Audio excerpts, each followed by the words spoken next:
ahead and open up the doors to Daily with Doc. My name is Becca Dukes, and as the hostess of this program, I would like to welcome each and every one of you.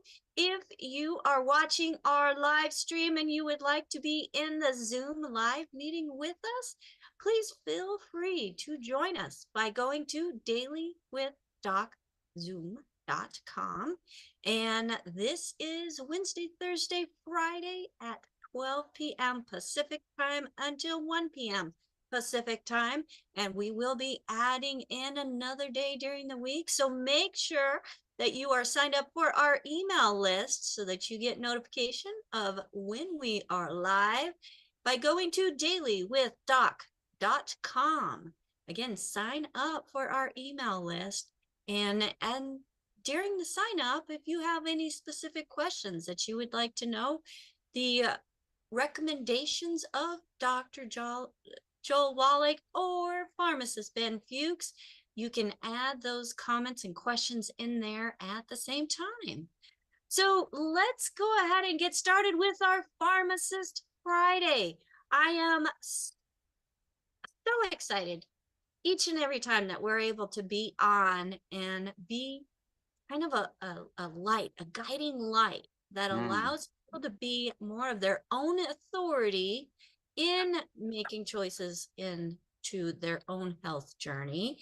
And to join us on that, we have an amazing guy who is coming to us from behind the counter when it comes to pharmacy. And he is shedding light not just from the pharmaceutical side of it, but more importantly, the nutraceutical side, where we can, what's the right word, Ben? Is it ward off, delay? No, or we can leverage the body's built-in healing system. That's really the point here.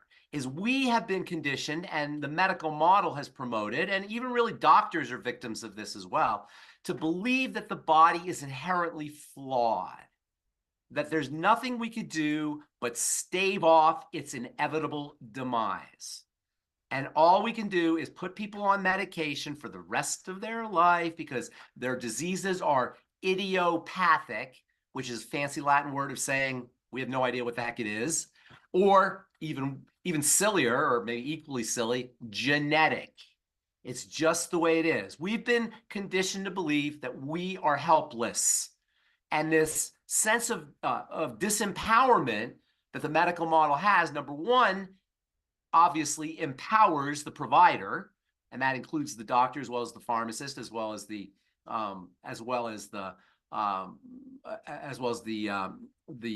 drug companies, the pharmaceutical companies that are making the drugs.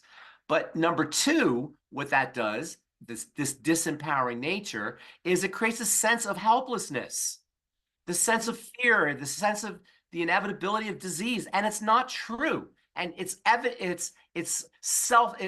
lack of truth is self-evident, because every time you cut yourself, what happens? You heal. You heal. So the healing process is built into the system. We are the descendants of people who healed. We are the descendants of ancestors who survived by healing.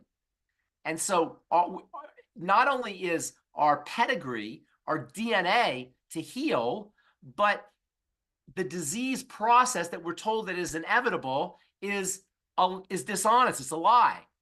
The disease process is the representation of something missing in the body, something wrong in the body, something that we can correct.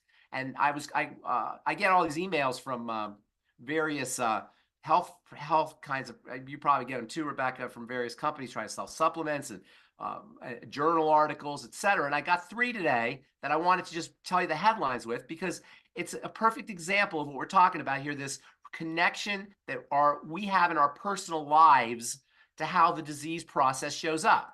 So the first article was on IBS. I'm sorry, on endometriosis. Endometriosis is a horrible health challenge. You may know what it is, where connective tissue, the endometrial lining, starts to grow in different places.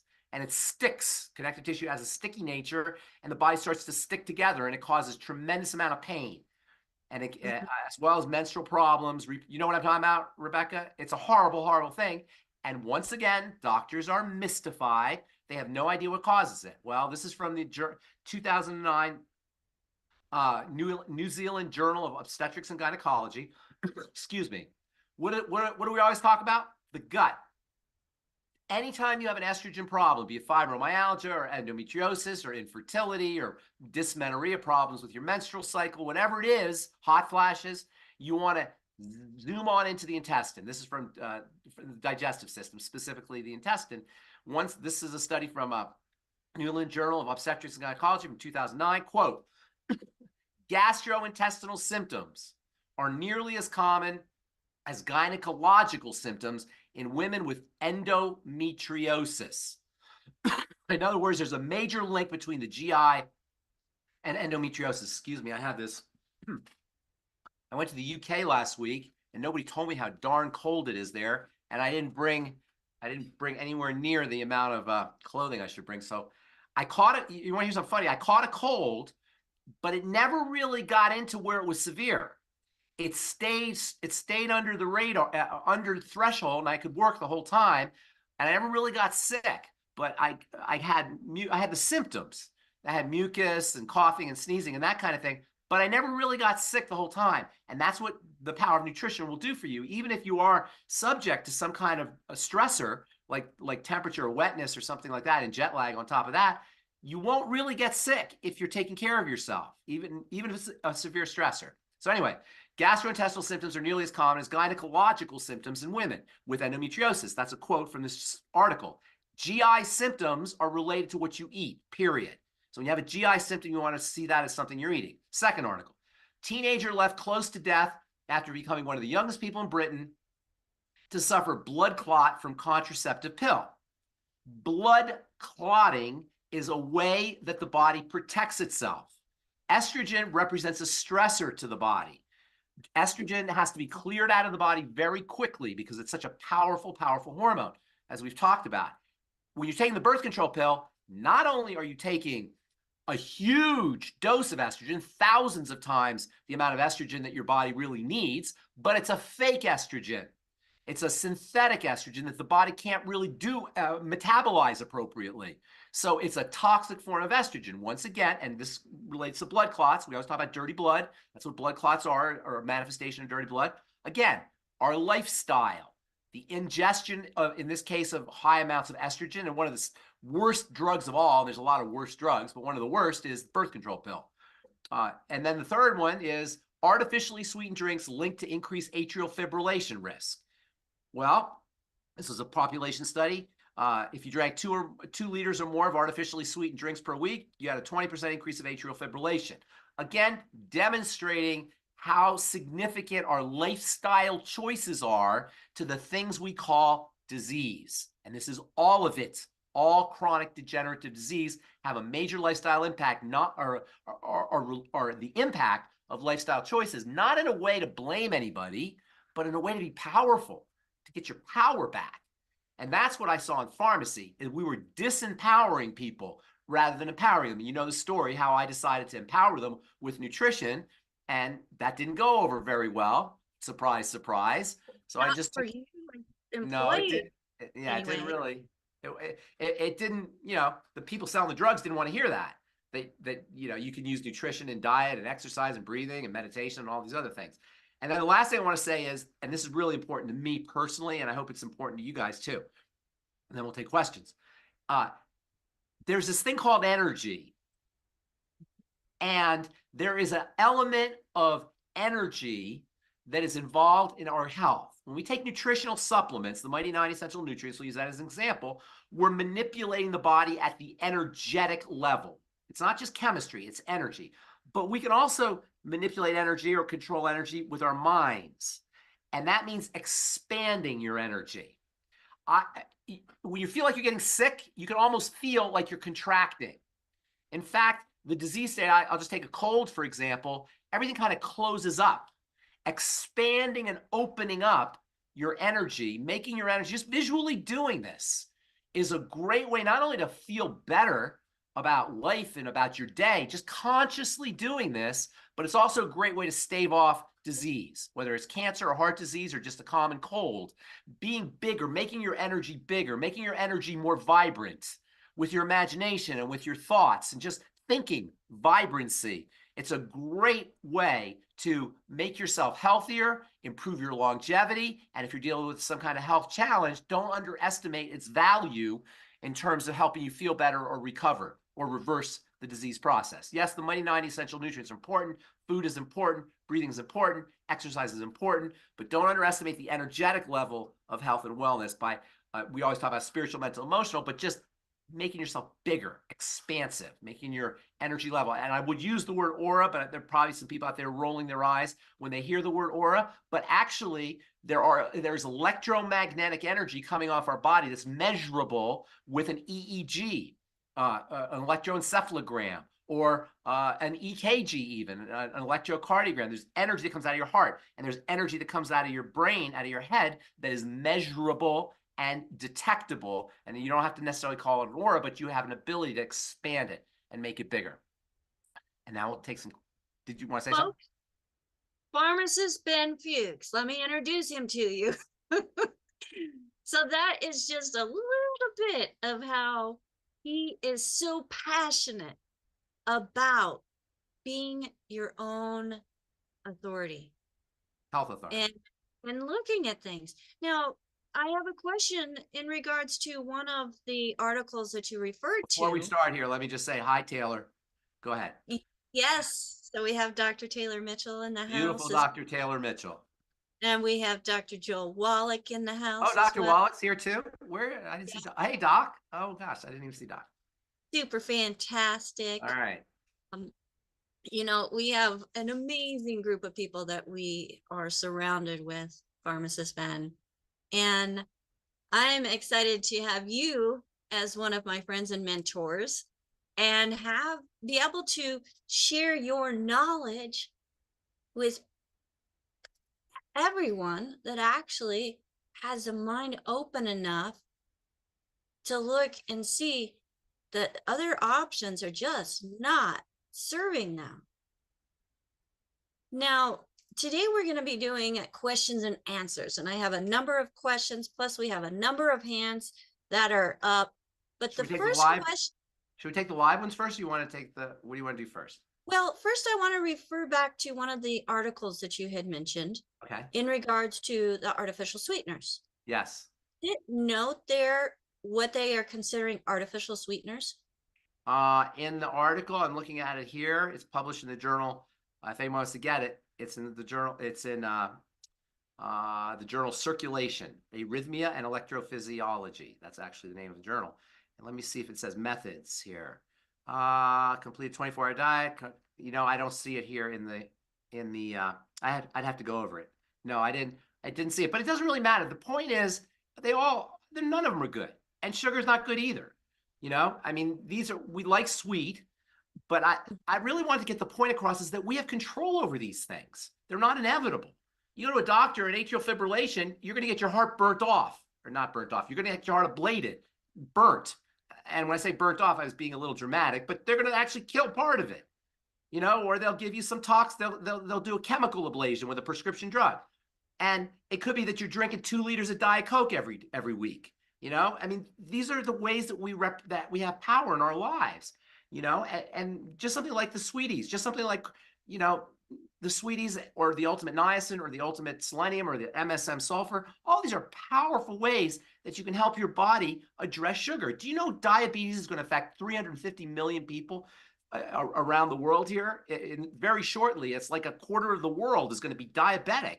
I mean, we're talking like ridiculous numbers here. You know, we're talking, I saw this thing, by the way, there's a movie called What the Health. I was watching on the plane when I came home. I don't know if you've seen it. They were talking to the head of the American Diabetic Association, and he was talking about how this diabetic problem, they said, and the interviewer goes, well, can we talk about diet? And you know what the doctor says? His name is Dr. Ratner, Richard Ratner. He says, no, I can't talk about diet. I don't want to talk about that. He says, and the guy goes, you don't want to talk about diet? He says, no, I don't want to talk about diet. This is the American Diabetic Association, and he doesn't want to talk about diet. And he literally said that, no comment. This is the head of the doctor, Dr. Ratner, Richard Ratner. Google him. Watch the movie. What the hell? I couldn't even watch anymore. As soon as he said that, I can't talk about diet. I'm the American Diabetic Association. Ask him about Ozempic or that stupid drug where they sing that Broadway. That you have seen the Broadway show on TV where they sing the Broadway song, Jardiance, and I love my Jardiance, the little pill, and all this. They'll talk about that all day long, but they're not going to talk about chromium, and they're not going to talk about sweetened, Diet Coke and, artificially sweetened or even sweetened. And by the way, artificial sweeteners will also affect your insulin, will also affect your blood sugar. So you're not out of the woods with that. Anyway, the point I want to make is that we have power. And let's take some questions because we're running out of time. Yeah, we do have power. And one of my first questions is stevia an okay natural sweetener? Stevia is definitely okay. Stevia is not a sugar. You still get some blood sugar. It'll still tweak your blood sugar a little bit, but stevia is actually, it's technically a glycoside, is what they call it. So it's not like glucose or sucrose or fructose or sorbitol. So, and it works a little bit differently. You can have a sweet taste from various molecules that activate your sweet receptors that aren't sugar. And that's one of the ways stevia works. They're always constantly looking for these molecules in nature that will trigger the sweet receptor. You have a sweet receptor on your tongue, and that will make make a food taste sweet without it activating, without it changing blood sugar, affecting insulin. But you can't really do it because as soon as you taste sweet, your blood sugar and your insulin system kick in. It doesn't really know the difference in a big way. It's certainly not as bad as glucose, or for that matter, fructose, you guys. Fructose, and real quick on sugar, sucrose is table sugar. That's what everybody uses. Sucrose is made up of two smaller sugars. Sucrose is said to be a disaccharide, two sugars, disaccharide. It's made up of fructose and glucose. Now, they all have problems, but your body can at least work with glucose. Fructose goes right to your liver. It gets stored. Your body can't really work with fructose. So you can't, glucose can get energy from, it goes into all of the process, the Krebs, making energy, they call it the Krebs cycle, all that stuff. The fructose gets stashed. And there's a lot of folks who will tell you, and I believe it too, that our obesity epidemic is largely, no pun intended, has a lot to do with fructose as much as it does with just straight sugar. Because we're doing high fructose corn syrup, which has extra fructose in it than you get from ordinary table sugar.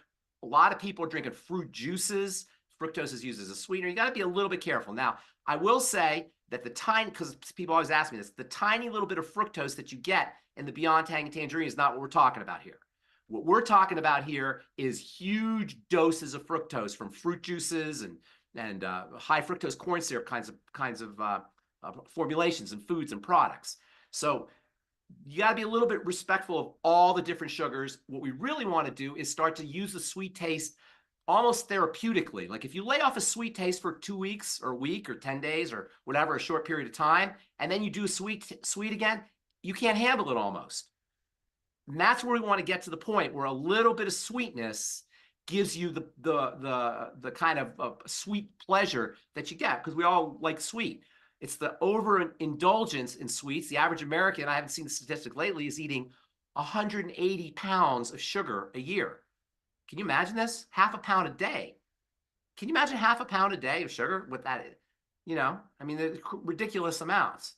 So anyway, what was the, stevia is good. Stevia is definitely stevia is one of the better ones. If you're going to. Okay, I'm glad that you touched on the little bit of fructose that's in the tangy tangerine, because a lot of questions. That's not what we're talking about here, because people always do ask. They'll see fructose on there, and they'll always ask that. We're not talking about a speck of fructose that you're getting in Beyond Tangy Tangerine. We're talking about huge grams of it, grams and grams of it. If you're drinking a fruit juice or a smoothie at the gym, they have these smoothies. I had a mango smoothie at my gym the other day. I was hot, not the other day, but a couple weeks ago. It's really hot. I couldn't believe it. I got a headache from it. It was so unbelievably powerfully sweet. It was a mango smoothie, and it didn't dawn on me what it would be like. So you got to be really, really respectful of fruit juices and fruits if you're a fruitarian. Now, fruits are a little bit better than fruit juices because you get the fiber. and that slows down the release of the sugar. So whole fruits, and then you get also, of course, wonderful nutrients in whole fruits that can help with the sugar. But just fruit juices straight, it can be problematic. So how about tart cherry juice? The question here Tart is a little bit better, and cherries are powerful, but it's still going to give you sugar. And in a liquid form. Keep in mind, you know, I always talk about the Beyond Tangy Tangerine, why it's so powerful, is because it's liquid. In pharmacy, we've got a spectrum of absorption of various, what we call dosage forms. So tablets are the poorest absorption. Intravenous is the best. Actually, intravenous is the best. Okay, so you got on the one hand, on one spectrum is tablets, the other hand is intravenous. Really close to intravenous is straight liquid. Not as like intravenous, but it goes right to work. That's what the Beyond Tangy Tangerine does. That's why it works so well. That's why it's such an important product. It's liquid. Sometimes people like the tablets. I'm telling you, there may be a little bit more different ORAC value from what I understand on the tablets, but the liquid goes right to work. It bypasses your digestive issues, enzyme issues, acid issues in the stomach, all that. Boom, right to work. Like conversely, if you're drinking soda or fruit juice, cherry juice in your example, in your case, you're getting fructose, boom, right through the intestine, into the bloodstream, and then right to the liver. Intestine, bloodstream, liver. And that's where it's going to get stored. And then, and we have a huge problem with fatty liver in this country. And that's one of the main reasons fatty liver disease occurs is because of fructose. One of the main reasons is because of excess ingestion of and storage of fructose. So, you got to be more respectful. Cherry juice, you know, is also theoretically healthy, but in the bottle, it's pasteurized. It's heated. So you lose the enzymes. You lose the B vitamins. It's in a clear bottle usually. So all the nutrients are sensitive to light. So you're not getting all of the value that you might get with fresh cherry juice. Now, if you did fresh cherry juice with cherries, probably pretty darn good, but you'd probably use a lot of cherries to do it. And cherries are, as far as fruits go, cherries are one of the best. I like cherries too. Now, since we're on this subject, we've got Anna wanting to know, where does honey fit in with this? And would it be better to use honey or stevia for sweetening her coffee? There's no better, really. Honey's got nutrients in it.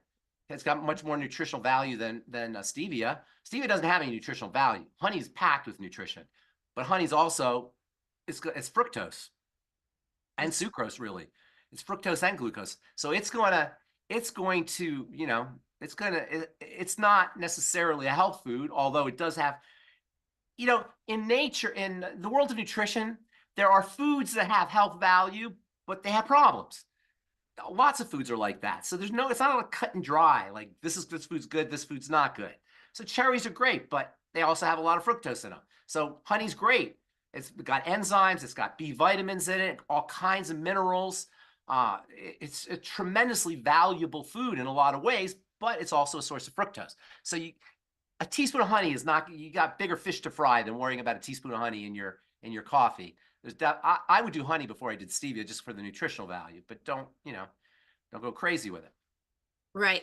All right. Okay. Can't go crazy with honey. Honey is awesome stuff. I have a hard time ripping on honey. Propolis too. You guys know about propolis. Holy moly. Yes, royal jelly. Mm-hmm. The smaller the animals, these insects and rodents, and the lower, not smaller, but lower on the evolutionary scale, the more medicinal they are. Sharks and snakes and lizards and bees, insects in general produce wonderful nutritional compounds. By the way, honey, or not honey, but propolis has got wonderful antiviral properties. There's antiviral, it's super for, you know, I don't know if I'm allowed to mention the virus, you know, but the latest just virus. Yeah, we'll say antiviral, but for that, the C word, you can think about propolis. I think we have. All right, remember that. Okay, go ahead. No, what were you gonna say? Go ahead. I was just saying we were gonna have to remember that about the bee propolis. Yeah, I think I forgot which longevity product we had. Maybe Doc knows. Doc, what has the propolis in it? The pollen burst. Pollen burst. Pollen burst. There was another one. There was another one, wasn't there? I forgot. There was another one. But yes, the propolis, the pollen burst propolis propolis definitely has antiviral properties. Yeah, and I think Sarah mentioned it, and that's the killer biotic. Killer biotic. That's what I'm thinking of. Thank you, Yes. Sarah. Thank you. Yes, thank you, Sarah. Well, okay, let's go over and start answering questions of people that are here with us today.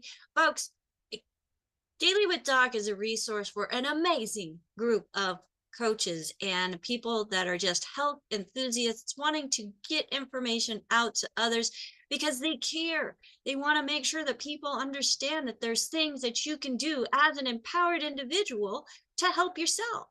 So if somebody shared this program with you, make sure that you get back with them. If you're here because of our newsletter or an email, or you saw us on Facebook on our Critical Health News or Daily with Doc channels, or even Better by the Minute Life with Becca channel, make sure that you just reach out to us through our website, dailywithdoc.com. Use that contact option, and we will make sure that we get back with you. Or if it's response to an email, you can do a reply to that email, and we will make sure that we get in contact with you as well. So we love to connect with people.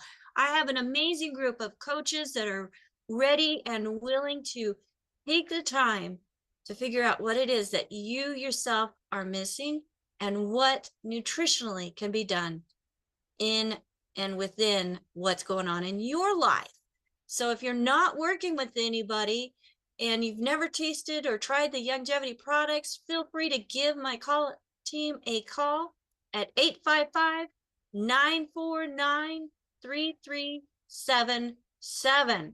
So let's go ahead and go to the first 10 that is up, and Verna, sorry, Verna, go ahead and unmute yourself.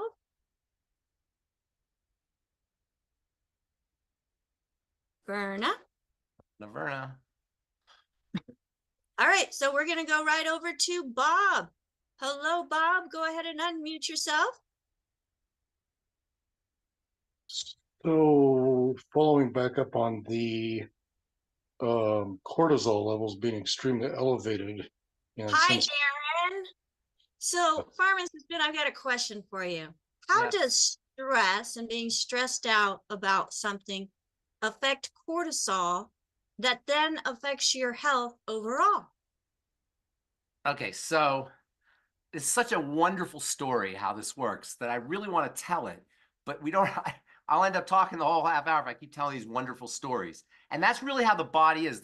It's so magnificent and so interesting and it's so fascinating that I hesitate just to say, answer short. And that's why I, give short answers, is because, there's so much beauty here and amazingness. Cortisol and how cortisol works and why it works and its downside and its upside is just so unbelievably important and fascinating that I wish I could tell the story. But in the interest of time, I'll tell you this.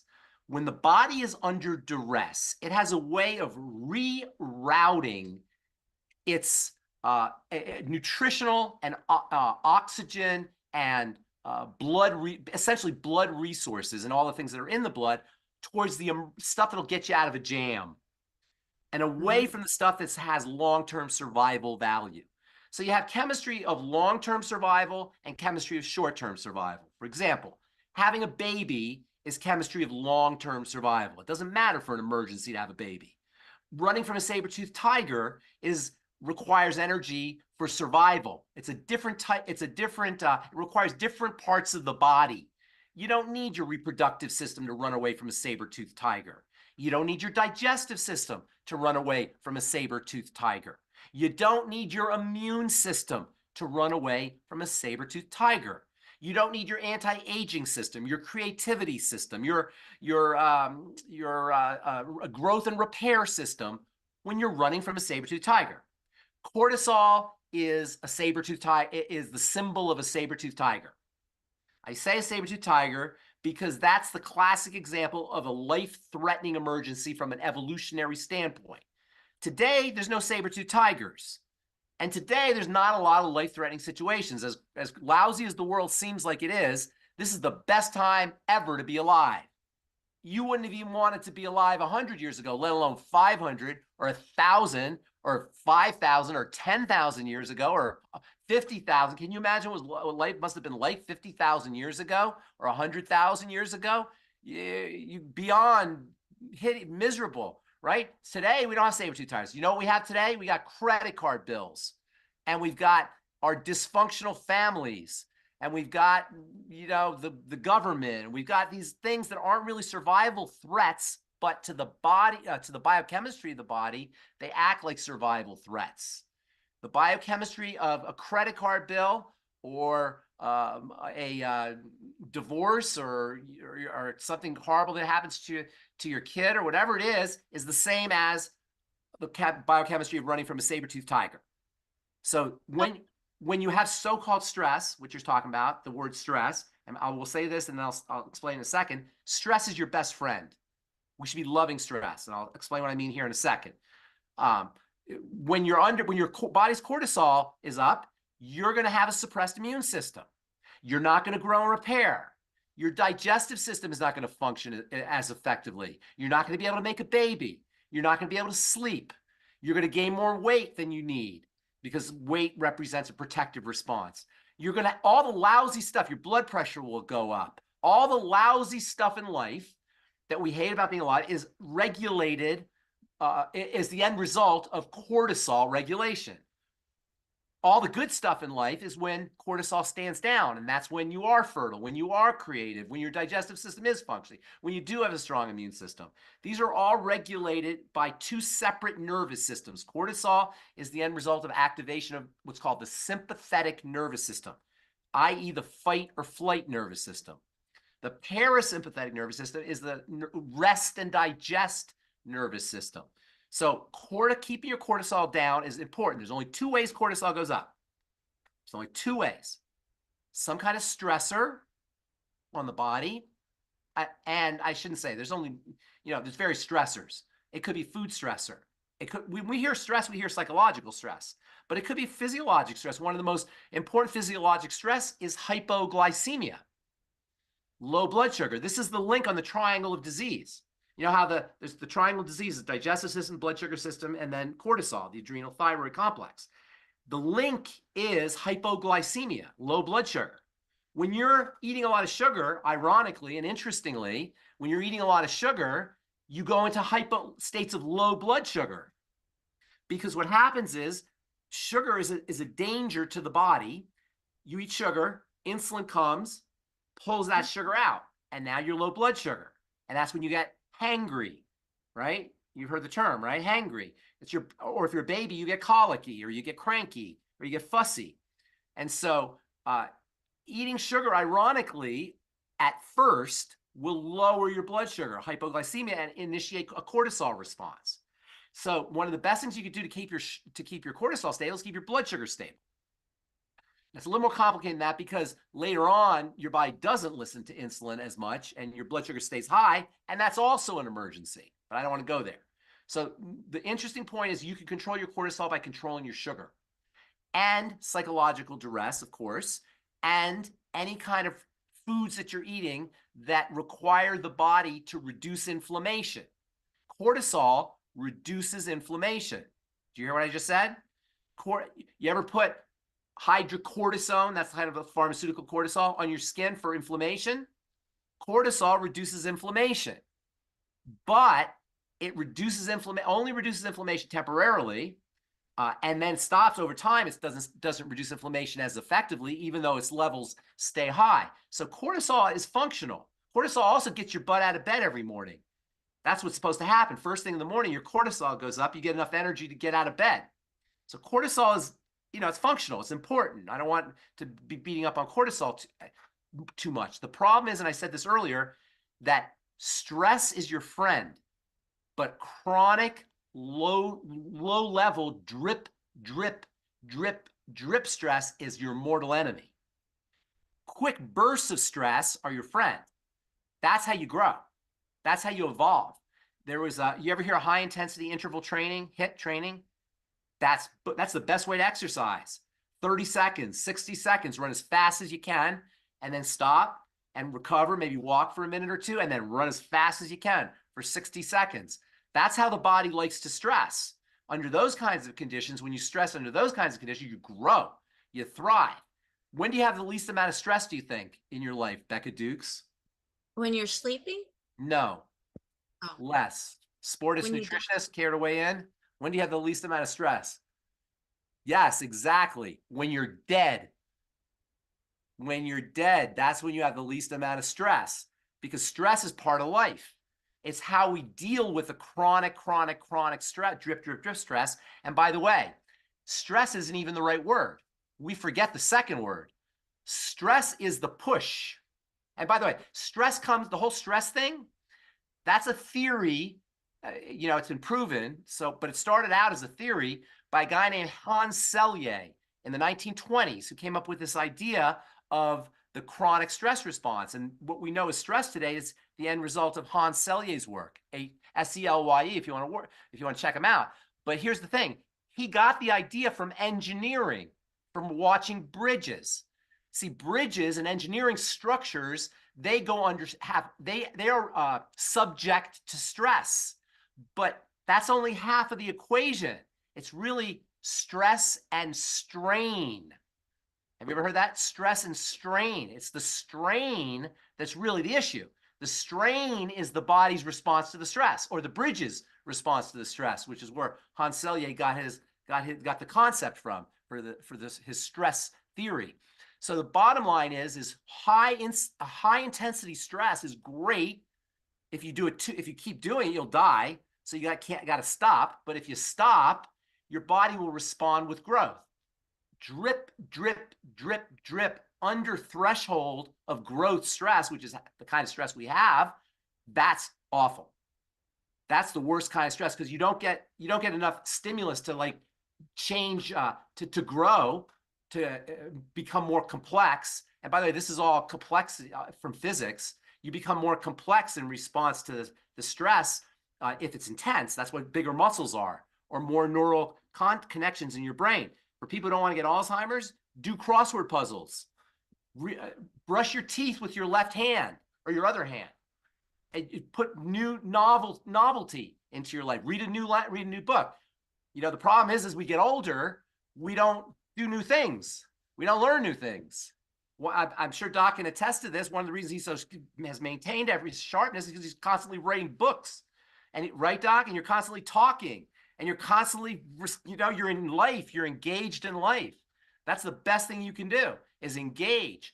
In life, we don't really engage physically, mentally or physically.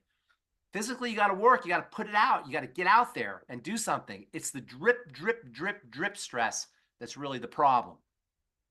Okay, so here's a question. You had mentioned low sugar levels. Yes. Now, ketogenic diet removes a lot of sugar. Yes. Can that create hypoglycemia? Well, which then protein is the best way to get sugar. Your body is very efficient, and this is a problem for diabetics sometimes, or people who are trying to lower their blood sugar. Protein gets converted into sugar slowly. Sugar, it doesn't have to get converted into sugar. It just goes right, it goes right in. Protein, the body is quite efficient at turning protein into sugar in a process called, well, it's very, I don't want to be Mr. Word guy here, but it's called gluconeogenesis. Gluco means sugar. Neogenesis means it's a new way of making sugar. And there are amino acids and proteins and protein that can get, it's amino acids really, that are said to be glucogenic. They can get converted into glucose. So you won't run into low blood sugar. And by the way, what's the secret of the ketogenic diet? It's not what we've talked about it before. The secret of the ketogenic diet is not the high fat. That's what everybody thinks. Oh, well, French fries and potato chips and burgers and bacon and, we could eat all the fat we want. That's not what the ketogenic diet is. The ketogenic diet, which is, in my opinion, unless you have a severe fat metabolism issue, even then, it's pretty much the best way to eat. Ketogenic diet is a high fat, moderate, whatever that means, protein, low carb diet. But it's a low percentage of calories that have to come from sugar and a high percentage from fat, meaning you're only supposed to eat 1,200 calories in the ketogenic diet. It's not like you eat as much fat as you want. It's a high percentage of the 1,200 calories that is going to be fat. So it's not high fat, it's high percentage of 1200, which means like 800 calories of fat, you know, which is a good amount of fat, by the way. And if it's good quality fat, fat's amazing stuff. And I hope nobody, I'm sure nobody in this room, but you know, if you go to talk to most doctors today, or even dietitians, you know, or the American Diabetes Association for that matter, they'll tell you, you know, oh, you got fat, it's bad, you got to stay away from fat. Love fat. That's some and Doc, by the way, Doc, bravo. How long you been talking about fat? He used to get all kinds of heat about cholesterol. Did you get more heat about that than anything else? That's probably the most heat you ever got was on cholesterol. Doc. Yeah, it's because they tell people to eat 3 eggs twice a day. Yeah, I know, exactly.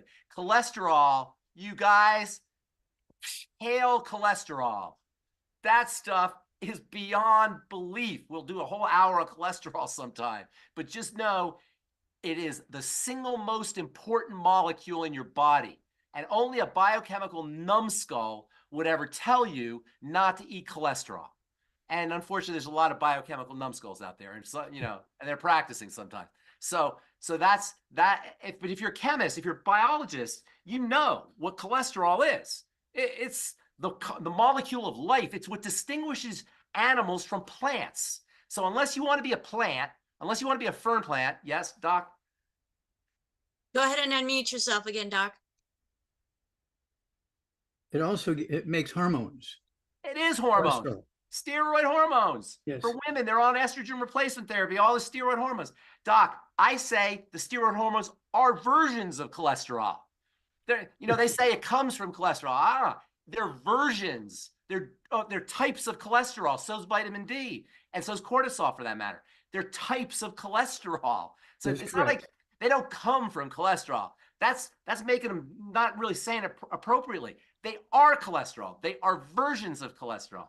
So the craziness, and then to take a drug that shuts it down the liver, it is absolute biochemical asininity, if that's a A word. stick of butter a day keeps the doctor away. And by the way, butter also, that's a whole nother thing. Butter, that's another power food there. Holy moly. Iodine, selenium, butyric acid, which is butyric acid is your happy. It's a fatty acid that makes you happy and satisfied and Now, boosts this your is why I'm 85 years old. Most people think I'm 50 when they look at me and the amount of physical work I can do. Yes. I'm 85 years old. And mental clarity. And mental clarity is there. And mental clarity, because it's so important for the brain. You know, don't get me started. And by the way, the reason cholesterol goes up is because your blood sugar goes up and your insulin goes up. It's a blood sugar problem. Cholesterol is a building molecule, and sugar is like a trick. It tricks the body into thinking, oh, I'm supposed to be building now. So it jacks up the cholesterol production. You want to drop your cholesterol? You don't need a statin drug. Get on the healthy blood sugar pack. Get on the Sweeties. That'll lower your cholesterol. All the ultimate niacin, all the substances that help your body handle sugar, lower your cholesterol.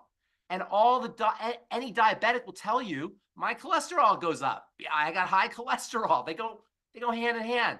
Hello, I mean, this is how the body works. These are logical, when you understand biology and biochemistry, these are logical conclusions that you make. You could just see it happening. So cholesterol, all hail cholesterol, the molecule of animal life, the quintessential molecule of animal life. And Doc was on it like a bonnet, Doc, in the 1970s. And Doc was talking about it. In fact, that's one of the first things he was talking about. You were on it on a lot of things, on connective tissue, on the pig pack, on minerals, on micronutrient supplementation. Dude, right on there.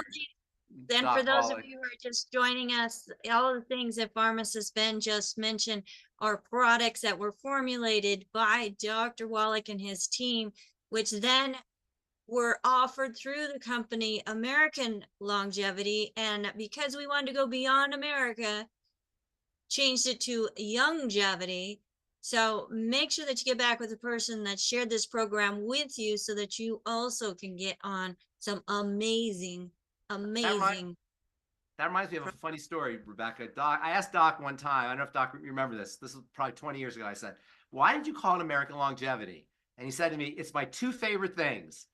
Do you remember this, Doc? He said it was America, which represented freedom and the ability to go as high as you want and without limitations, just work. If you could work hard, you could achieve great things. I mean, all these beautiful qualities that America's associated with, and longevity, which was health and wellness and keeping people strong, living longer, living stronger, longer.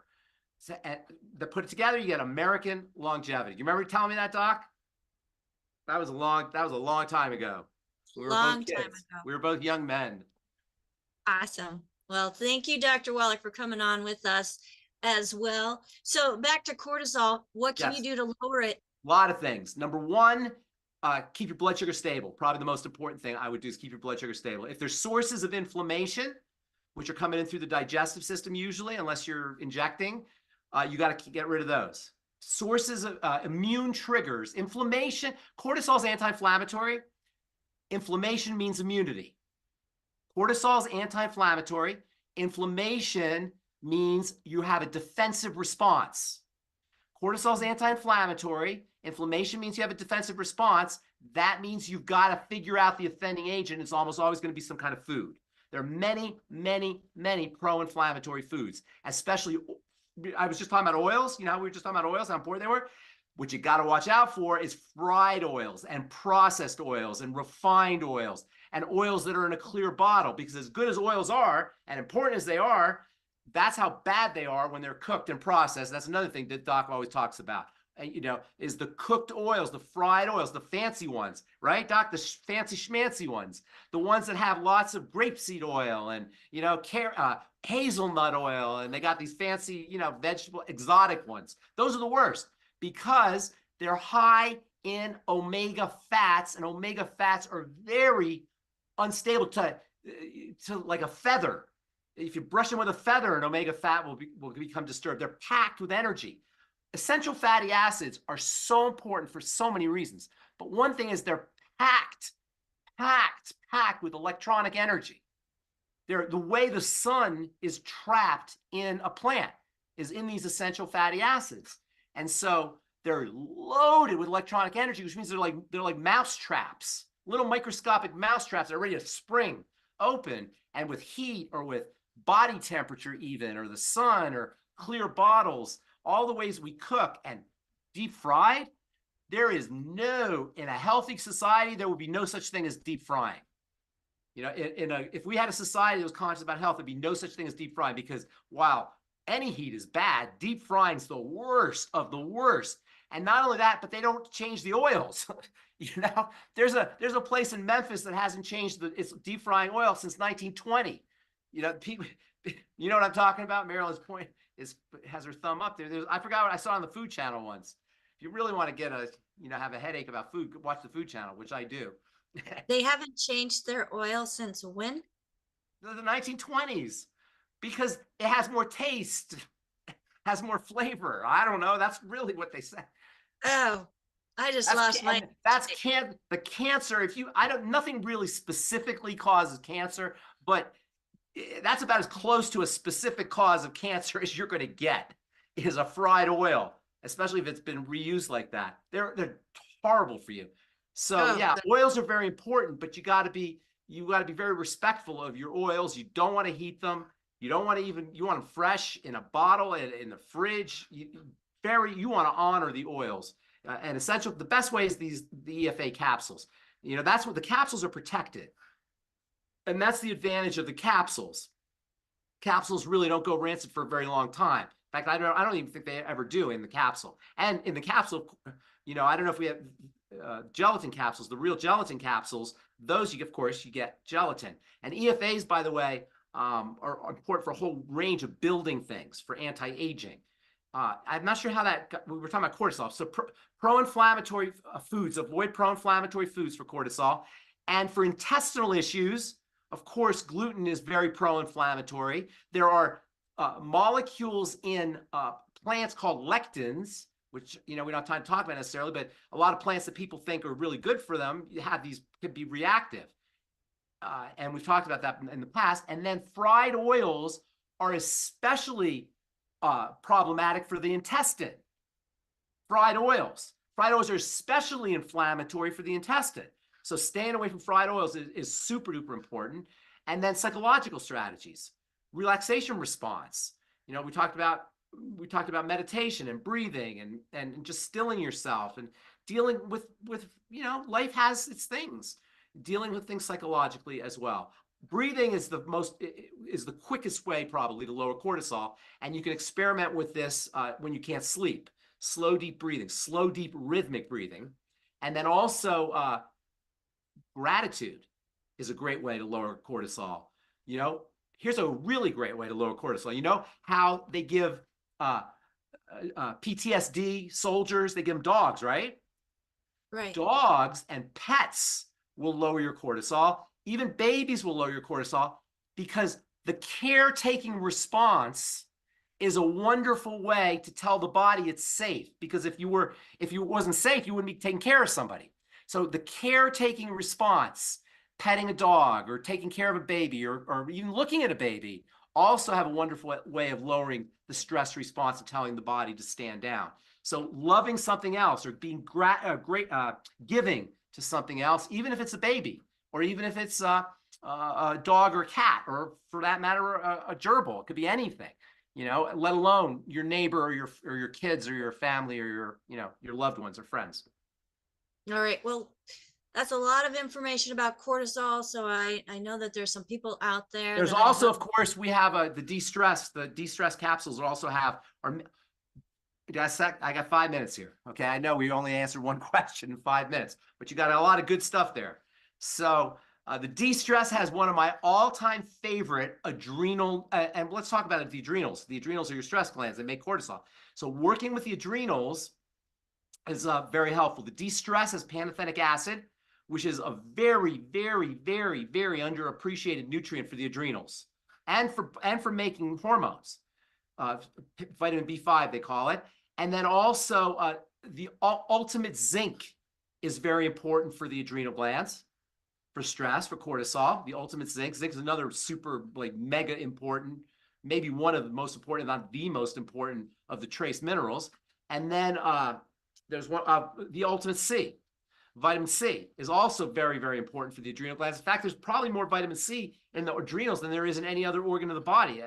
There's probably a couple other ones, like the thyroid has vitamin C, the skin. But I think the adrenal glands have more vitamin C and even more zinc than any other organ of the body. So ultimate C, ultimate zinc, de-stress from a supplemental. And then the blood sugar pack, healthy blood sugar pack. All right. Well, let's see if we can get at least one more question in. So let's see. Verna, can you unmute? Let's try you one more time. Can I hear you? Hi. Can you hear me now? Question? Yes, ma'am. What's up, Verna? Hi. How you guys doing? Thank you so much, Ben and Becca, for doing this program, and Dr. Wallach.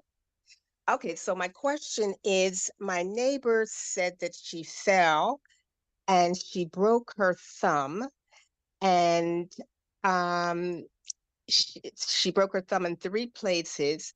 That she has a cast on it, and they said after, you know, the breaks heal, they have to go in and repair the tendons because the tendons were damaged. And I told her I would ask to find out what could be done. Oh, they said that they would have to operate to repair the tendons. Starting today, as soon as possible. So when you have surgery, you can do dramatic things to, well, good news, bad news. When you have surgery, it's almost inevitable you're going to have scar tissue. And that scar tissue can ruin your life, or it can just be a miserable, but it can be a whole bunch of problems associated with that scar tissue. Literally ruin your life over time if it's in different places. So that's the bad news about surgery. But the good news is, if you get on the Healthy Bone and Joint Pack and a few other things I'll tell you about ahead of time, a week, a month ahead of time, as soon as they put the scalpel in the tissue, that healing process will begin. So you want to load up on nutrients, the Healthy Bone and Joint Pack for sure, and I would be taking extra glucogel caps for until pre and post surgery. And then I'll tell you a few other things. If you load up on that ahead of time, she'll have she'll have a better prognosis, better results, and she'll minimize the likelihood of any kind of scar tissue or fibrosis or which it's almost guaranteed to happen unless you do take corrective measures. The ultimate enzymes, pre and post surgery on an empty stomach. Pre and post surgery on an empty stomach. Take them with food, the ultimate enzymes, they're awesome for digesting your food. But if you take them on an empty stomach, they will act as proteolytic enzymes for healing, to accelerate the healing process. The healing process. So pre and post. And then also the collagen peptides. I would take collagen peptides before and after, and then the fit shake. Make sure she's doing the fit shake and the collagen. That'll give her protein, lots of protein. I would throw in the Fucoid. If you want to throw in everything, I would also throw in the Fucoid Z. The Fucoid Z is, it's hard to overstate the importance of the Fucoid Z. And one day we should just probably do a program on it. I talk a lot about that. Polysaccharides, polysaccharides are just an example of how magnificent the body is in terms of its complexity and in terms of its ability to process energy. And the polysaccharides called fucoidin, which is fucoidin is a group of polysaccharides. It's just beyond belief what it can do for the body. So the Fucoid, especially for healing. So Fucoid Z, I would do that. And then I'm probably missing something. The healthy, of course, the healthy bone joint pack will have the osteomag, and I'm probably missing something. If she wants to do everything, I would. Yeah, I think that's probably a good place. That's a good place to be. I might be missing something, but that's a good place to be. I think rebound is the only thing.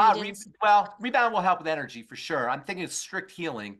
You'll pretty much get all your bases covered with everything. It's the Fucoid Z and the healthy bone and joint pack, and glucogel. Oh, well, the glucogel is in the healthy bone. Glucogel's in there. You know what else? Now that I think about it, is it wouldn't hurt the ultimate zinc and the ultimate the CFX and the zinc, zinc FX. All right. Also. Great Okay. question. Thank you. Thank you, ma'am. Thank you, Verna.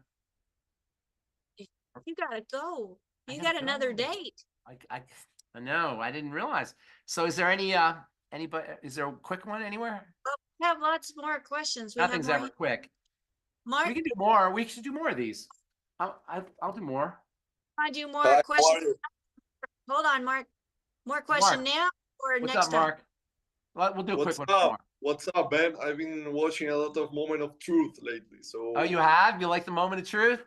Yeah, it's amazing. I've been binge watching all of them. So my question is super fast. So, what do you think that, like, something all of us need to do, or let's hope that we all do?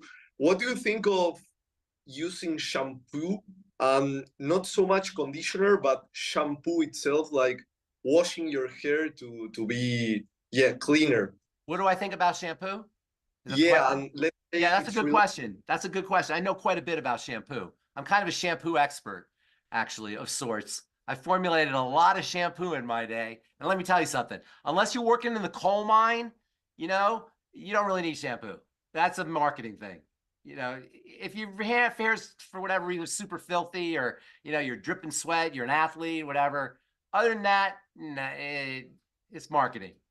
I'm not a fan of shampoo. Now, if you're going to do shampoo, and you want to do shampoo, we probably have some good shampoos.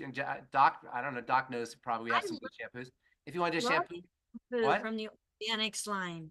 Yeah, there's great shampoos, organic, but no, I don't know. I'm not a big fan of shampoo in general.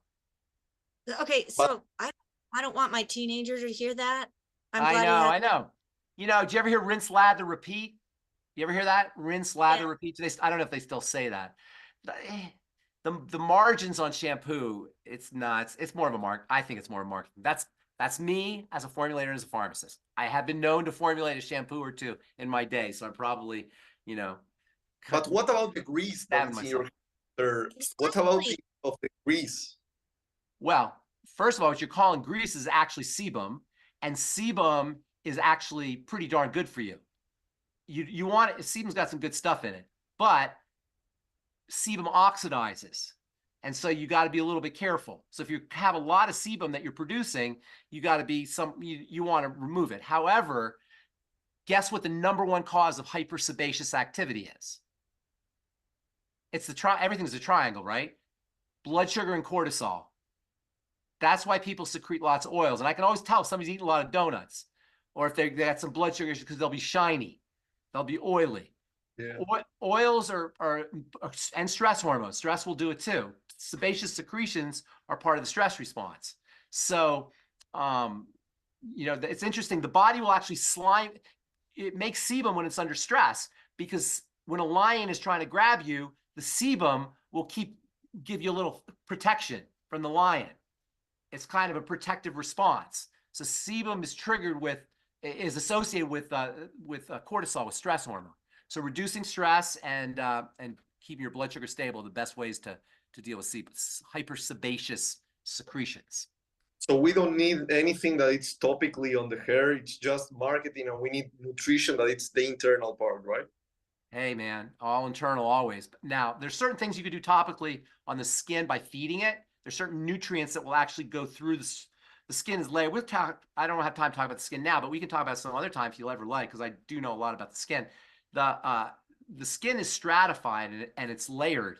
And so taking care of the skin from a topical nutritional aspect requires getting nutrients, specific nutrients, through the surface of the skin to the lower layers.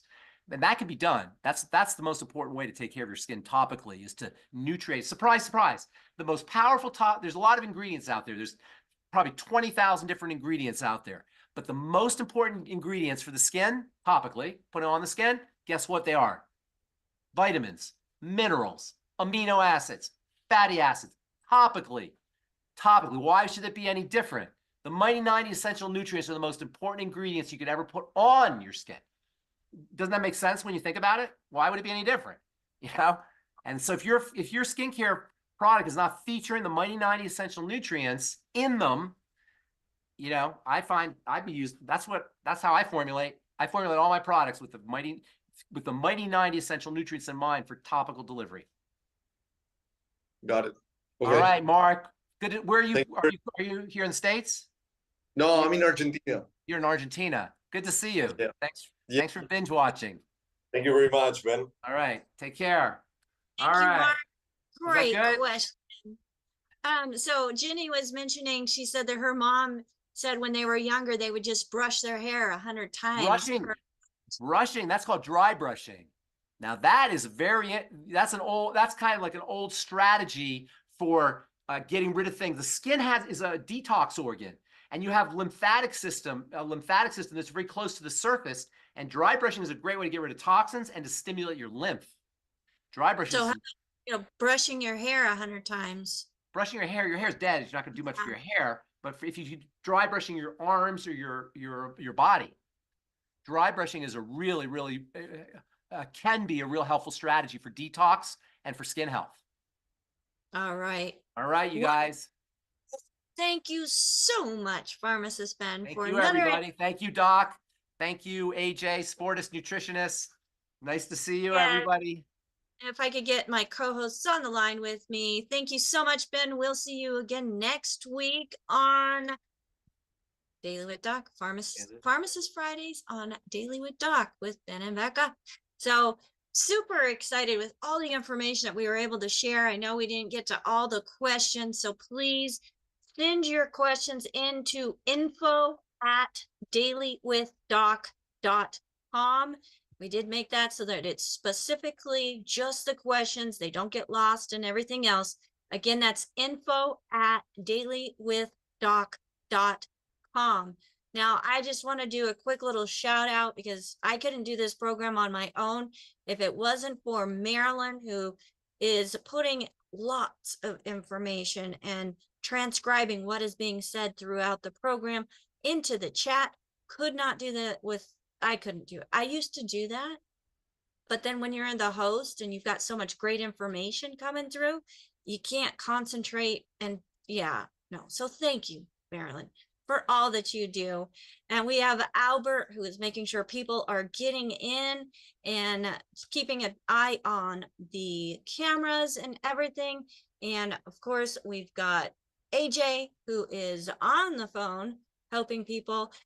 that have called into our call center or our call team, 855-949-3377. Again, that's 855-949-3377. And I know we had hands up. I apologize.